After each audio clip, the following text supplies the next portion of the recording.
A plane takes off from Chicago Airport on a clear spring day. As the wheels leave the runway, it loses power from one of its engines. Suddenly, it rolls to the left. Seconds later, the aircraft hits the ground and disintegrates, smashing into a trailer park. 273 people are dead. Now, a team of investigators must find out exactly what went wrong in America's most catastrophic air accident. What they discover will uncover fatal shortcomings in the American aviation business and change the industry forever. Disasters don't just happen. They're a chain of critical events. Unravel the clues and count down those final seconds from disaster.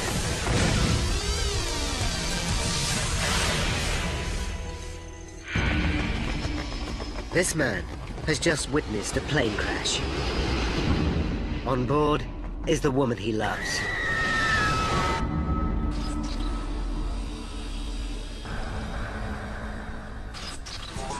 North America, Illinois, Chicago. May 25th, 1979, 12 noon. America's third biggest city, with the busiest airport in the world.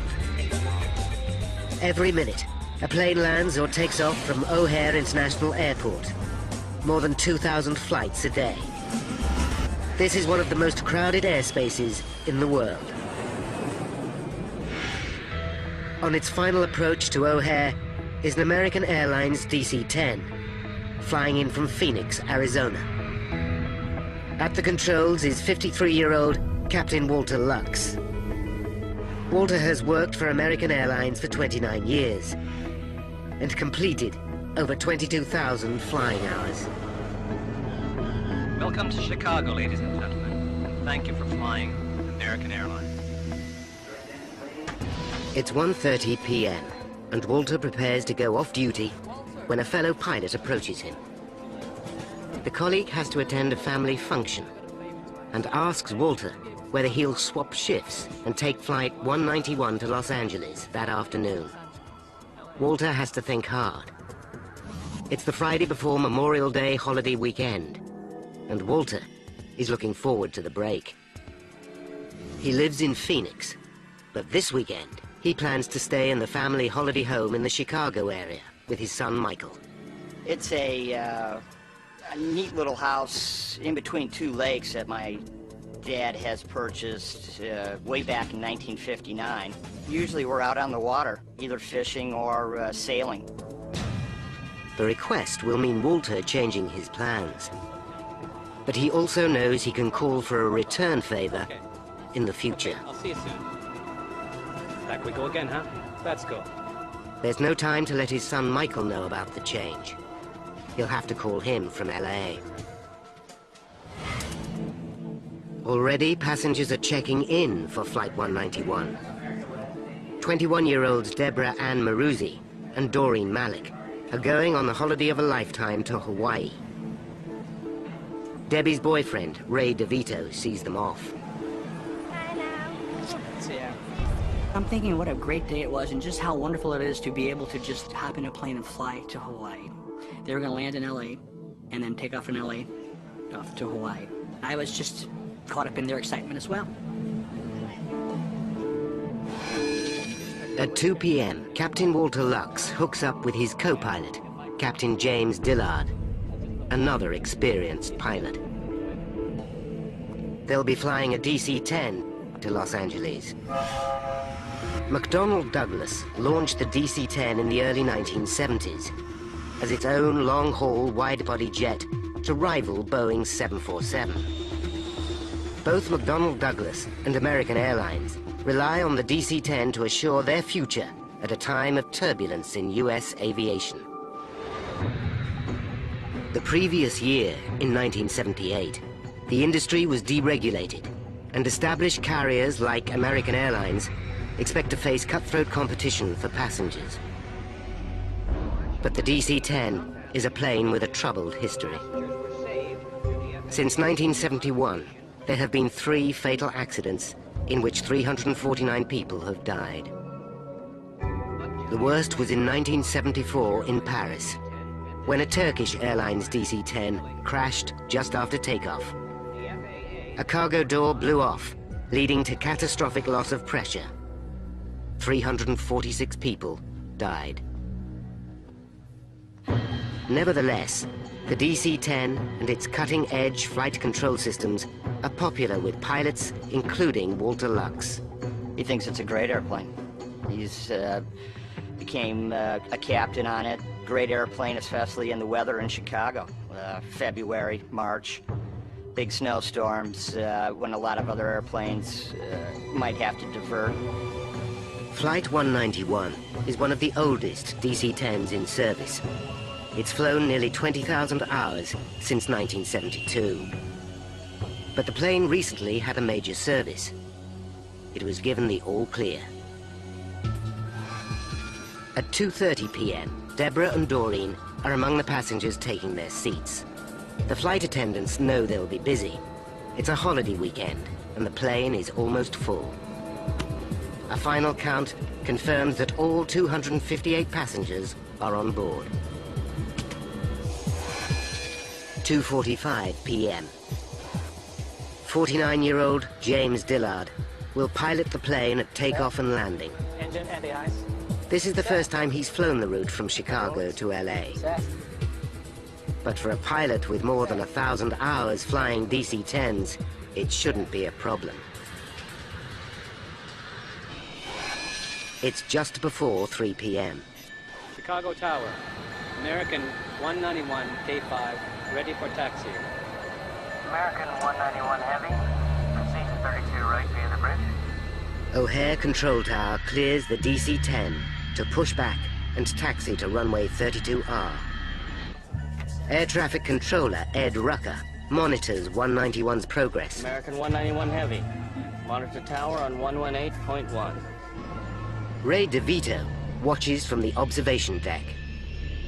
I was first mesmerized by the sheer beauty of this airplane. Beautifully finished in a very high gloss, shining aluminum finish. Thinking, how does this thing even fly? At 3:01 p.m., 191 pauses for an incoming plane. 32 right, position and hold. All right. A minute later, it's cleared for takeoff. 0, clear for takeoff. 32 right, no delay. American 191, on our way. In standard pilot procedure, both Dillard and Lux move the throttle forward. B1. The wing slats are extended to increase the plane's lift. Within 50 seconds, the 170-ton DC-10 reaches takeoff speed. Rotate. But just as co-pilot Dillard eases the plane's nose into the sky, he notices he's lost power from engine 1 on the left wing. Damn. Ed Rucker watches from the control tower. We need equipment. We blew up an engine. Flight 191 is in trouble. But it's too late for the pilots to abort takeoff. They are now committed. Loss number 1. American Airlines Flight 191 has just taken off from Chicago Airport. As it leaves the ground, it loses power from the engine on the left wing. The plane veers to the left, but co-pilot James Dillard corrects it with the rudder. He knows the DC-10 can fly with just 2 of its 3 engines and has been trained to deal with exactly this scenario. To reduce the load on the 2 remaining engines, Dillard follows AA guidelines and slows the plane to the minimum climbing speed, V2, 283 kilometers per hour. Air traffic control hurriedly make preparations for the DC-10 to return for an emergency landing. All right, American 191 Heavy, do you want to come back? And to what runway? The pilots know the emergency is far from over, but they have the plane climbing evenly again, though slightly slower than normal. Just beyond the airport's runway are a trailer park and the Chicago Police Canine Training Facility. Sergeant Ken Berger has been training dog teams in search and pursuit techniques for 17 years. Today's training exercise involves Ken playing a fugitive. I can hear a plane approaching. The engine is backfiring. It's sputtering. It's nearing. Suddenly, just 20 seconds after leaving the ground, Flight 191 is in desperate trouble. Without warning, the plane starts to roll to the left. Ray DeVito is still on the observation deck. He watches in horror. There are two fireballs, like flak from a World War II movie. Two big bangs with a red flash fire, and then it begins to roll over. Within seconds, the aircraft banks dramatically to the left.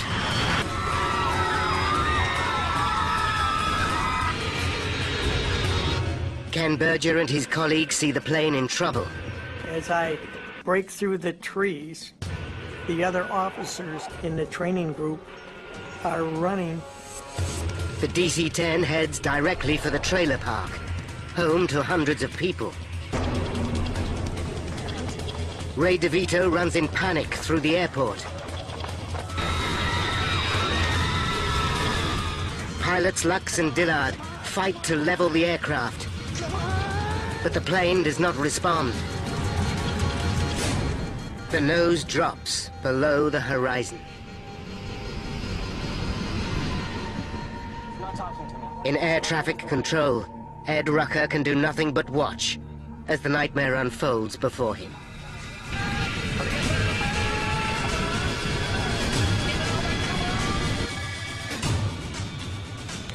Flight 191 smashes into the ground just short of the trailer park.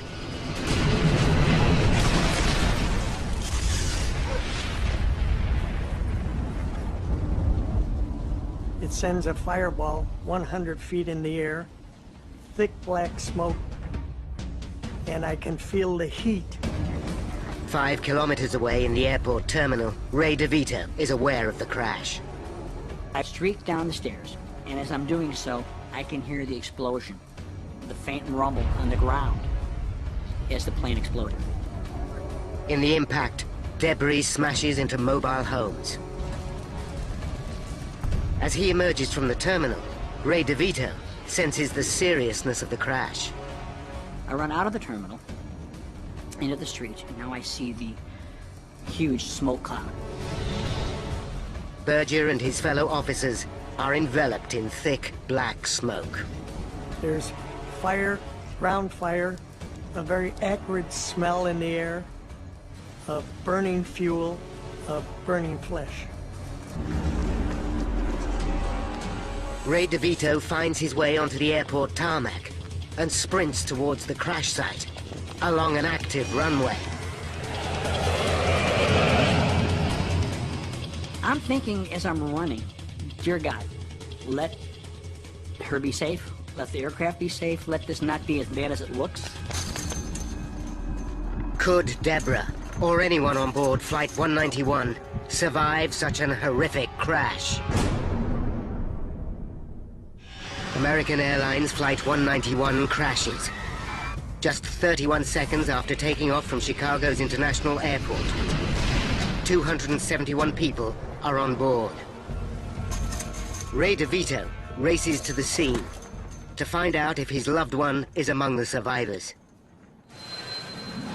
3:15 p.m. Just 11 minutes after the crash, the first firefighters arrive. Among them is paramedic John Heavey.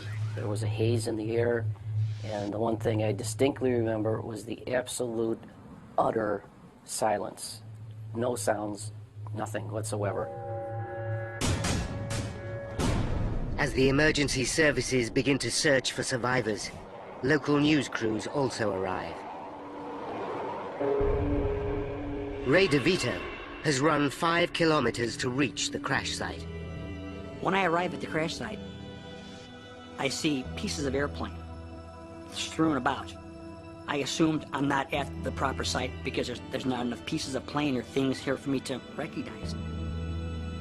By now, the emergency services realize their task is hopeless. John Heavey and his team confront the horror of the scene. There were parts of We didn't know what they were until we got closer. They were just parts and chunks of people that were soaked in jet fuel that were burning. The twisted wreckage of 191 lies scattered for hundreds of meters. Debris has smashed into the trailer park, destroying 5 homes. 2 more people are dead. Even seasoned professionals are overwhelmed by the scene. It's something you can never forget. And the hopelessness that you can't help anybody. You can just stare in disbelief that in a second, all this could happen. There are no injured on the farm. Everybody has. News of the devastating crash flashes across the nation. He kept on climbing a little bit. It collapsed and it hit the ground. The spark set off the jet fuel, and this whole place was nothing but a sheet of flame. In Phoenix, Arizona, the news alerts Michael Lux, son of pilot Walter Lux. When he hears the flight was out of Chicago, he's relieved. He knows it cannot be his father. I knew my father had flown the trip from Phoenix to Chicago, so I thought, oh, thank God, he flew that trip home, so it's not him. At the crash site, Ray DeVito finally accepts the inevitable. His girlfriend, Deborah, is dead. I feel complete hopelessness. I can't help anybody. I'm here. I'm right where everybody was, and there's nobody here. And then I slowly allowed myself to accept the fact that nobody survived this accident. As soon as Michael Lux arrives at his home in Phoenix, his world falls to pieces. I walk in and see one of my best friends. He just has this look that I've never seen, and I was startled, and then I realized our house is full of people, and, you know, where's my mom? What's going on? And then it was on the television in the other room that my dad was the captain. Lord Jesus Christ, Savior of the world, we recommend your servants whom we find here in this distressful incident. American Airlines Flight 191 ranks as the worst single-plane accident in U.S. history. In total, 273 people died. But what caused the pilots of the DC-10 to lose control of their plane so quickly? Now, by going deep into the official investigation, we can reveal the calamitous chain of events that led to the crash of 191. 11 minutes after the disaster, the National Transportation Safety Board, or NTSB, receives a call. Within the hour, a GO team of 15 expert investigators is on its way to Chicago. Pivotal to the investigation will be the expertise of this man, Michael Marks. In 1979, Marks is senior metallurgist at the NTSB. He will unlock the mystery of why 191 fell out of the sky just 30 seconds after takeoff. You wouldn't have thought that that could ever happen on an airplane. So it is a shock. It's a shock to you and I and everybody in the world that this type of thing happened. Marks knows that the GO team must come up with results fast. But the task is epic. Evidence is scattered over a square kilometer, and the horrific crash brings intense scrutiny from the world's media. The investigators know this is the 4th fatal accident involving a DC-10 since its introduction in 1971. Including Flight 191, 622 people have died in DC-10 accidents. But there are many potential causes for an air disaster. An electrical fault, a design failure, an explosion, pilot error. The team's priority is to find the black boxes, the flight data recorders. The information they hold is so vital, they are enclosed in armored casing. So-called black box, it can take a tremendous amount of impact force as well as fire damage before it becomes useless. But could they have survived an impact of this magnitude? Until they find the black boxes, the NTSB experts must start at the very beginning. Weather conditions were perfect for flying, and air traffic control report no obvious outside interference, such as another plane or a collision with a flock of birds. But one thing is immediately clear. Halfway down the runway, they find the remains of Engine 1. It must have detached from the wing during takeoff. The question is, why? The investigators hope to find the answer among the debris, scattered over hundreds of meters.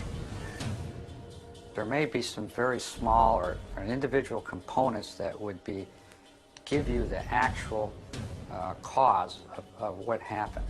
And it's referred to as the golden nugget. It's vital to understand why the engine fell off, and fast. If the DC-10 has a design fault, the consequences for aviation will be huge. Nearly 300 DC-10s carry almost 150,000 passengers worldwide every day. Are they all at risk? The pressing question is, did the loss of the engine alone cause the crash? Or was it part of a catastrophic sequence of events? They hope that the answers will be stored in the black boxes, but to their frustration, they still have not been found. And the team struggles to identify anything meaningful amongst the wreckage. While the search continues, the team turns to eyewitnesses, and their luck changes. They uncover an extraordinary piece of evidence. An amateur photographer at O'Hare Airport captured the final moments of Flight 191. Photo shows smoke or vapor trailing from the left wing. Was there a fire on board? The evidence from one key eyewitness suggests an explosion. My name is Edward Rucker. Air traffic controller Ed Rucker is one of the first to be interviewed. Administration. I saw a flash from the left wing. I told my supervisor there was an explosion. Could the downing of Flight 191 be the result of sabotage or a terrorist attack? The plane completed its takeoff, and then As the investigators gather more eyewitness accounts, it becomes clear that a bomb is not responsible. The testimonies of 60 people point to one stunning moment. During takeoff, they all saw Engine 1 swing forward, then flip up and over the top of the wing.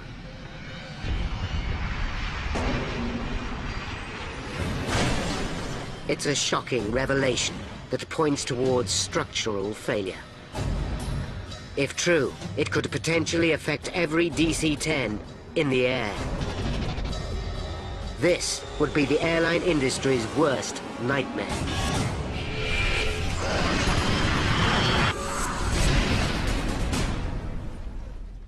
Experts from the National Transportation Safety Board investigates America's worst single-plane accident.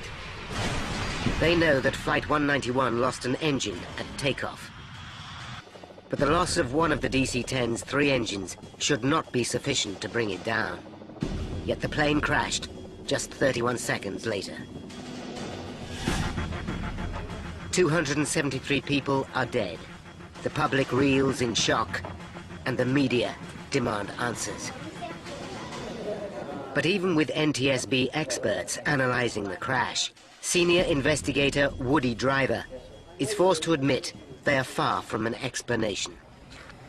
I'd like to this time ask for your help. We need some insistence in getting any kind of pictures that anybody in the area took of that aircraft while it was in flight. The team focus their inquiry on why the engine fell off. The finger of suspicion points directly at the structure that holds the engine to the wing. The DC-10 has 3 engines, each weighing more than 5 tons. One is on the tail, the other 2 hang from the wings. each connected by the pylon. A pylon attaches to the wing at 3 points, 2 at the front, 1 at the rear. It has dozens of components, and every one could have shattered in the final impact. The team aim to recover every piece of the structure that attached Engine 1 to the left wing. They comb the debris field. With help from local police, the parts are taken to a hangar at O'Hare Airport. There, NTSB experts painstakingly piece together and minutely examine every fragment. With every part, the question is, was this damaged in the crash, or was it faulty before the crash? Then comes the breakthrough they're waiting for. A policeman discovers the 2 black boxes. Hey guys! But the digital flight data recorder is badly battered. This records the status of all the aircraft's instruments prior to the crash. Crucial technical data may be lost. The second box, the cockpit voice recorder, records what the pilots say during the final critical moments. This is in better condition and seems more promising. Both recorders are immediately flown to NTSB headquarters in Washington, D.C. for analysis. 191 at K5, ready for taxiing. The team inspects the cockpit voice recording first and listens to the dialogue between the pilots and air traffic control. On our way. What they hear is routine until 1 second before takeoff. Rotate. When suddenly co-pilot Dillard utters a single word.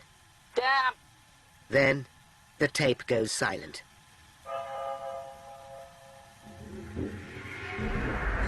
Rotate. The voice recorder stops at takeoff. It will reveal nothing more.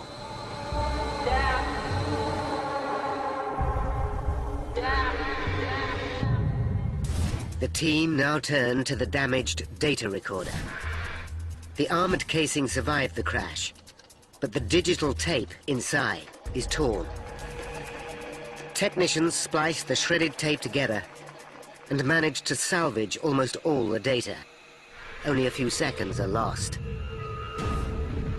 The data recorder continued to function until the final moment before impact.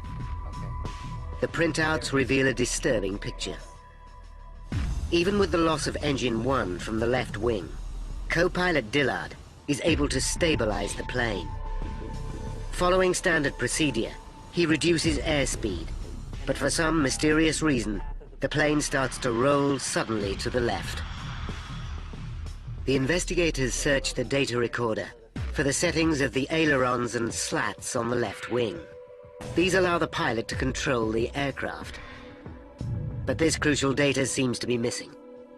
Even though the data recorder continues working, it stops recording this information at exactly the same moment the voice recorder cuts out. The question is, why?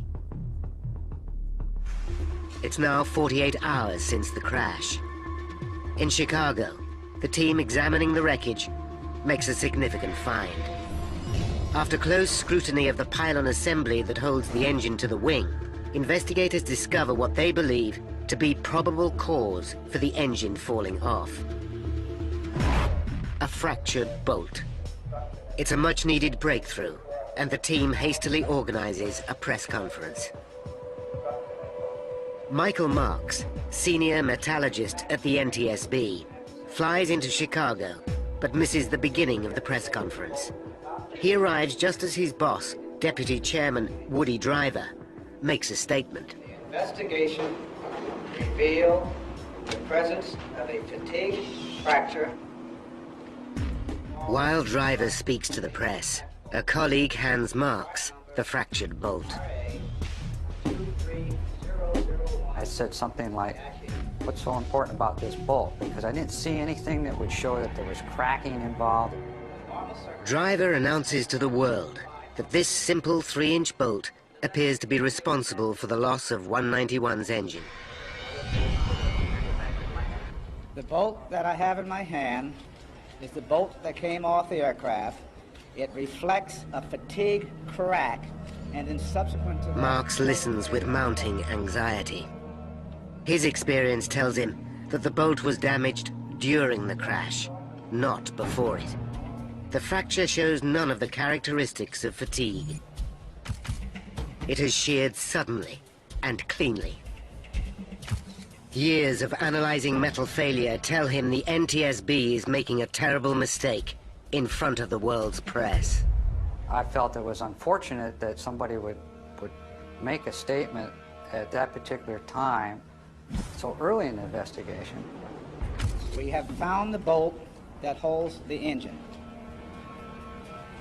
As a result of this fracture, the evidence so far indicates that that was the reason the engine came off. Marks knows that the bolt is not the smoking gun and cannot be responsible for the loss of 191's engine. It was more like, to me, that it was the result of the accident than it was the cause of the accident. But Marks's opinion is not shared by all his colleagues. Some still believe that the bolt is the cause. Marks follows his hunch and begins to sift 191's wreckage for himself. He soon discovers another key piece of the pylon assembly, the flange. Close inspection reveals it's damaged. Damage that looks as if it was caused before the crash. There was something that was mysterious about it. I did not understand it, but I knew that there was something that was wrong and needed to be investigated more in depth. Could the damaged flange explain why the engine fell off? Marks and the team decide to check 191's service history. They discover that American Airlines serviced the plane just 8 weeks before its fatal flight. Whenever you have something happen to an airplane where there's been maintenance in the past, you start looking at what was accomplished during that maintenance operation. Bud Lehner, NTSB head of engineering, visits American Airlines maintenance facility in Tulsa, Oklahoma. He discovers serious irregularities with the way AA carries out the work. In addition to the routine service, American Airlines replaces the bearings that attach the pylons to the wing. To complete the modification, the engine and pylon must be removed from the wing. The plane's manufacturer, McDonnell Douglas, advised the engine to be detached before the pylon is taken off. But American airline engineers have developed a shortcut of removing the engine and pylon as one whole unit, using nothing more sophisticated than a forklift truck. This procedure saves 200 man-hours and thousands of dollars for each of American Airlines' 40 DC-10s. The airlines, of course, are interested in doing it the quickest and cheapest way possible. Lowering 6 tons of metal is a delicate procedure. If the forklift truck is in the wrong position, the engine will rock like a seesaw and jam against the pylon attachment points. The forklift operator is guided by hand and voice signals. The position must be perfect, or the operation has the potential to cause damage. Bud Lehner discovers that senior management at Tulsa is not aware of this potential pitfall. We were a little bit surprised that somebody hadn't observed this operation and thought beforehand that there's a possibility that this is going to cause some damage that could be catastrophic. The team also discovered that the modification to 191 did not run smoothly. Engineers started to disconnect the engine and pylon from 191's wing, but changed shift at a crucial moment in the procedure. During the handover, the engine and pylon were left supported by the forklift truck. When work resumed, the pylon was jammed against the wing mounts. The forklift was not carrying the load evenly and had to be repositioned before the pylon could be released. Bud Lehner calls Michael Marks at the NTSB labs with the news. It just like a light bulb went off, and it just all came to me. And so I said, but not only do I think it could have been caused by something striking it, I can prove it. The flange is on a bulkhead, bolted to a clevis. When the bolt is removed to detach the pylon, the flange can move up against the clevis. Marks looks at the flange again. It's not just cracked, it's also bent, exactly matching the curve of the clevis. Since the flange can only come into contact with the clevis when the bolt is removed, the crack must have been caused during the removal of the engine and pylon for maintenance. Finally, Marks knows why the engine broke away from the wing. He's also uncovered shortcomings in the way the DC-10 is serviced by American Airlines. But Marks is aware that DC-10s are able to fly with just 2 engines. Airplanes don't crash just because an engine comes off. We've had other engines that have come off and flown away and landed, and nobody gets hurt. There had to be other reasons why this particular accident happened. The spotlight turns to the pilots. Was pilot error responsible for the crash of 191? Could Lux and Dillard have made a mistake in the heat of the moment? Back in Chicago, the NTSB team are making headway. They find a 1-meter piece of the left wing on the runway, where the engine fell off. The piece has been ripped away from the rest of the wing. It's a significant clue. This part of the wing carries the hydraulic controls for the slats, which are vital for takeoff. The investigators begin to understand what happened. The engine pylon broke away at the weakened flange. The engine swung round the front mount, up and over the wing, ripping out 1 meter of the leading edge, including the hydraulic control. This is crucial information. At takeoff, the slats on the leading edge extend to increase lift. Without the hydraulic system to hold them in place, wind pressure causes the outboard slats to retract. This reduces lift on the left wing, and the plane rolls to the left. The team has made a major breakthrough. But the DC-10 design includes a backup hydraulic system. Although this was also damaged, there was still enough fluid to re-extend the slats. What's more, instruments in the cockpit would warn the pilots that the slats had retracted. So why didn't Dillard re-extend them?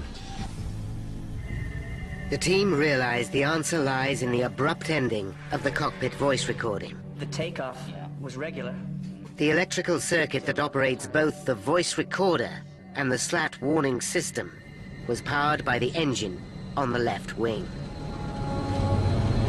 You've got pitch, speed, altitude, everything seems normal going down to right about there. When the engine tears away from the plane, both lose power, leaving Dillard with no idea that the slats are incorrectly positioned.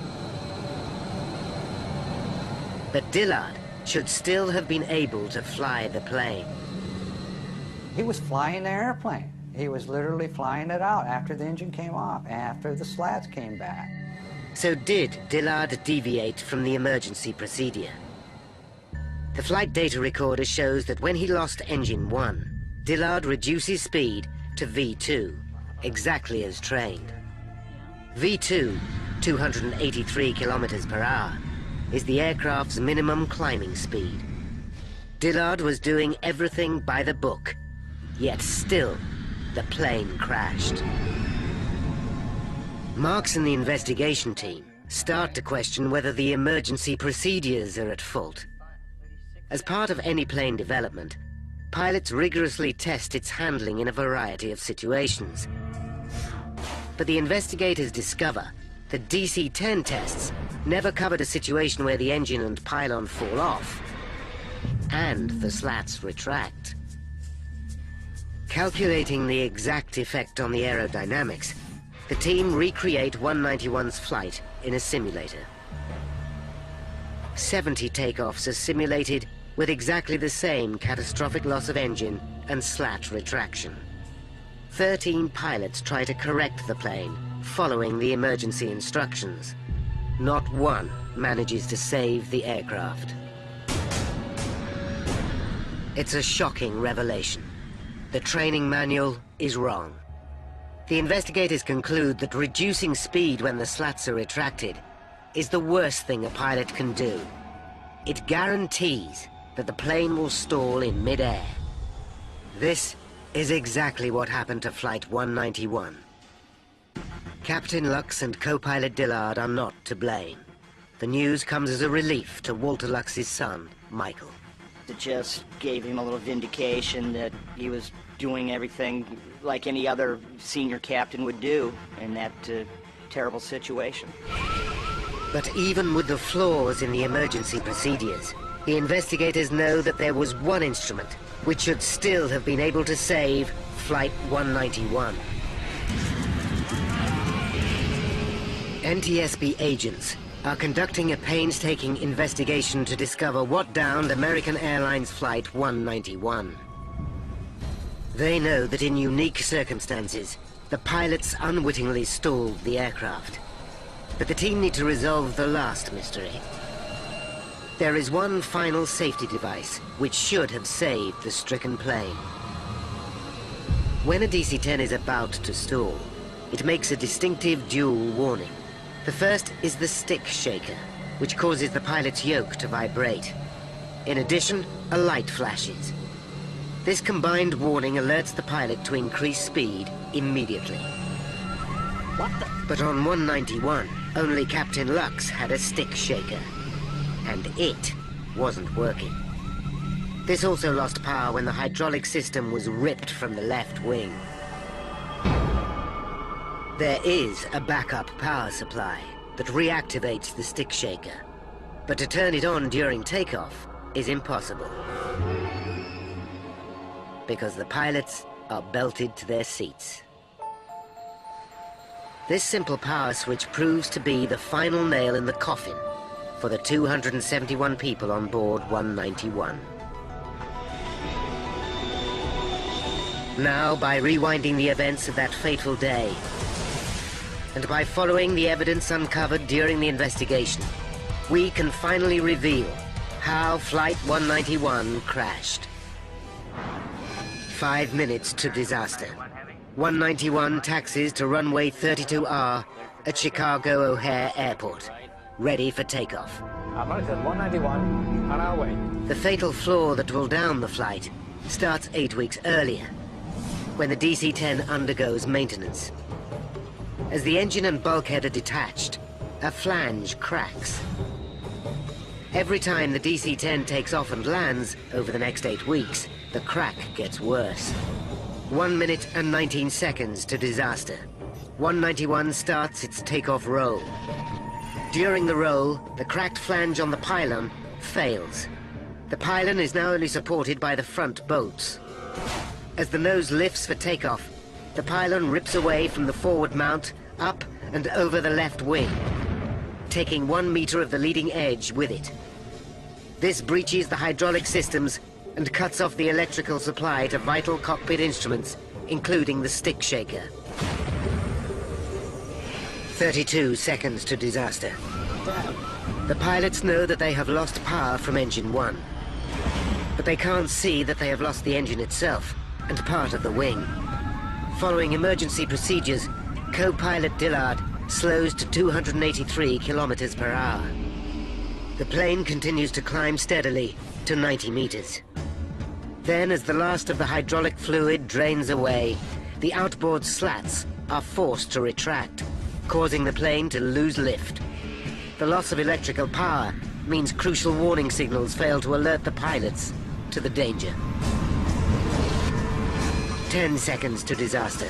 The plane rolls dramatically to the left. The pilots fight to correct this, but the aircraft continues to roll until its wings are past the vertical and the nose pitches below the horizon.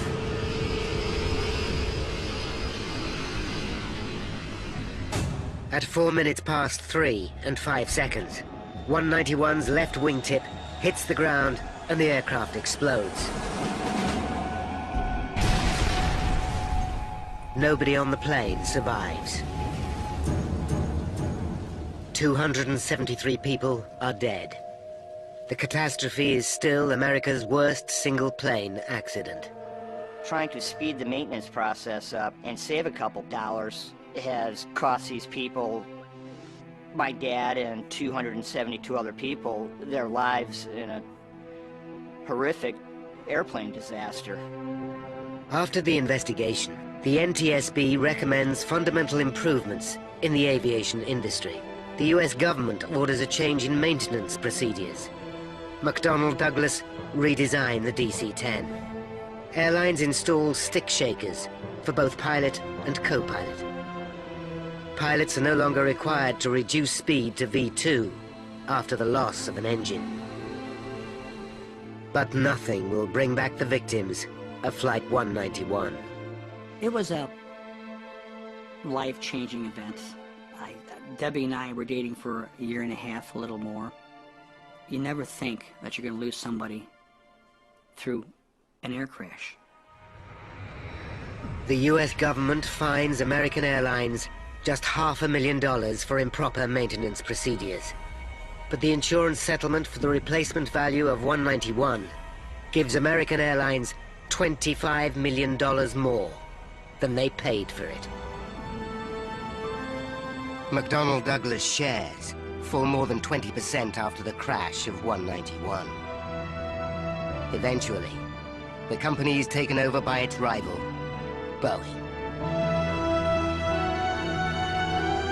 What are the odds of surviving a crash?